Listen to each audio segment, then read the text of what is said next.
In today's video, I'm going to teach you how to set up Mailgun webhooks, delivered, opened, clicked, bounced. First, sign in to your Mailgun control panel. Make sure you're using the correct account and region for the domain you'll be working with, since webhooks are domain-specific and won't carry over to other domains. Once you're in, head to the Sending section and choose Webhooks.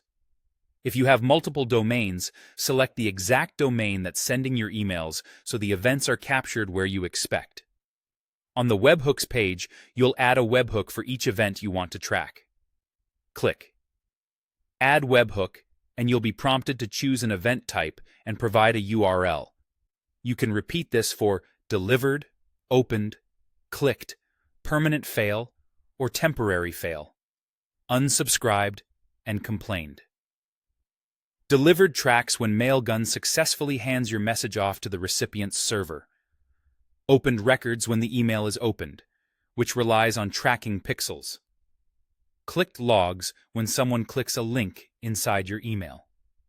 Permanent fail and temporary fail cover hard and soft bounces, respectively, and they're crucial for list hygiene. Unsubscribed captures when a recipient opts out, and complained is triggered when a recipient marks your email as spam. For each of these, paste the URL of your endpoint. This is the publicly accessible address on your server or application that will receive event data from Mailgun.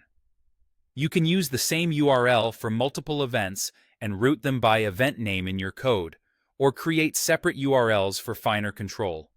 Your endpoint should accept post requests, respond quickly with a 2xx status, and be ready to parse JSON payloads.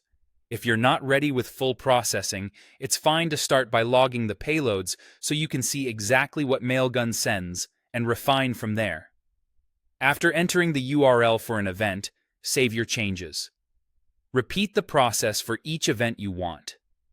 Delivered to your webhook URL, clicked to your webhook URL, opened to your webhook URL, permanent fail or temporary fail to your webhook URL, unsubscribed to your webhook URL, and complained to your webhook URL. Keep an eye on consistency. Small typos in URLs can silently break event delivery. When you're done, your domain will start sending real-time notifications to the endpoints you set. That's all there is to it.